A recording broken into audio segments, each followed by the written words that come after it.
Let's talk to Catherine Porter, though, energy consultant, because we've got plenty to talk about. This morning, Catherine, we've sort of stumbled into a rather interesting vein of public sector nonsense, which is their sustainability statements. We've got the Fire Brigade, we've got Leicester Police, we've got the Metropolitan Police, all of whom have sustainability objectives, shall we say, which are so ludicrous and ridiculous. I don't know whether you've been listening. But it shows you just how embedded all of this net zero nonsense is in every single sort of aspect of our lives.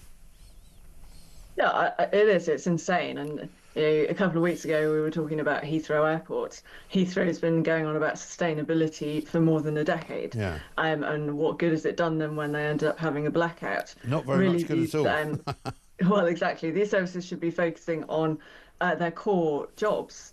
And yes, let's not have waste and all the rest of it. But, when you try and tie everything to a climate emergency, you're really going down the wrong track. Yeah, exactly right. I mean, even the government seemingly are moving away slightly from the climate emergency, because it's not quite as emergency-like as it used to be, because they're saying, well, we might hit net zero some point in the future, but it might not be 2030, might be 2050. I mean, Ed Miliband's still running around like a maniac, but I mean, the government have sort of accepted, I think, haven't they, that these targets are not really going to be met. Well, I mean, they might be starting to come around to that way of thinking, but unfortunately, they're still pressing ahead with a lot of very damaging policies that act in the other direction. There's a consultation ongoing at the moment about this carbon capture and storage plan, where we're going to have £22 billion of spending on something that countries around the world have spent billions on in the last couple of decades, got really nowhere. And now potentially we're going to have levies added to our bills to pay for us to try and do it. Right, exactly right.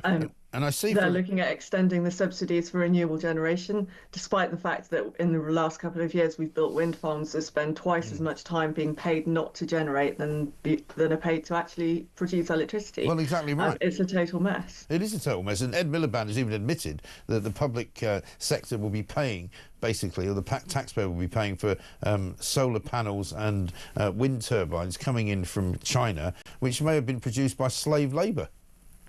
Yeah, I mean, it's awful. But also, just from a pure climate perspective, it makes no sense, because energy in China is a lot dirtier than it is here. And then you have to ship all this stuff over.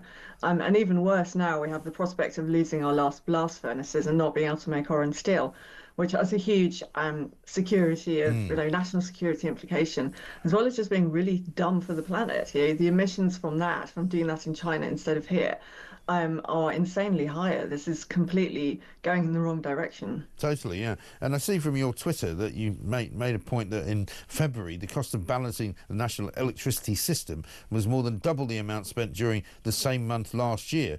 Something more than £200 million. Tell us about that. Yeah, so these costs are managing the balance between supply and demand in real time. The electricity grid is really sensitive to that, and if you don't get that balance within a really narrow margin every single moment, then you actually run the risk of blackouts. And it's the job of the National Energy System Operator to do that, to make sure it's always in balance. And it has a whole bunch of tools for this, but these tools cost money, and that's what these balancing costs are. Now, you get these variations, not just from demand, where people's behaviour can be a bit difficult to predict, but because of the weather. Adding weather-based generation into our energy system has made it a lot less predictable, a lot more variable, and it's raised the cost of this balancing activity that has to take place, otherwise the lights won't stay on. Right. Meanwhile, we're being told that we should take a photo of our energy meter before April the 1st, which of course is a bit late for people who haven't done it yet. But the reason being, of course, that the cap is lifted again. £111 more is likely to be charged to everybody if, as a minimum, really, over the course of the next 6 months before it goes up again. I mean, there's no indication that any of this price cap stuff is ever going to come down, is it? Well, so the cap's the maximum rather than the minimum. You're not allowed to charge more than that on the variable tariff. Yeah. But it probably will come down. Actually, both the next 2 quarters, we've seen gas prices fall they've actually come down 40% since their peak in February. And unfortunately, they were just rising into that pricing window where the price is set for the price cap. So we're back at the levels we were at in November for gas, which is what you'd expect on a seasonal basis. But isn't But it did go up quite a lot in isn't February. oil prices down as well? I mean, we never seem to get the benefit of wholesale oil prices or gas prices when they come down, affecting our own sort of domestic bills. They don't seem to ever really go down, do they? Well, so the problem is that if you look at electricity, people complain that electricity is set by gas. Now, that's true in the wholesale market. The wholesale electricity price is determined by the wholesale gas price.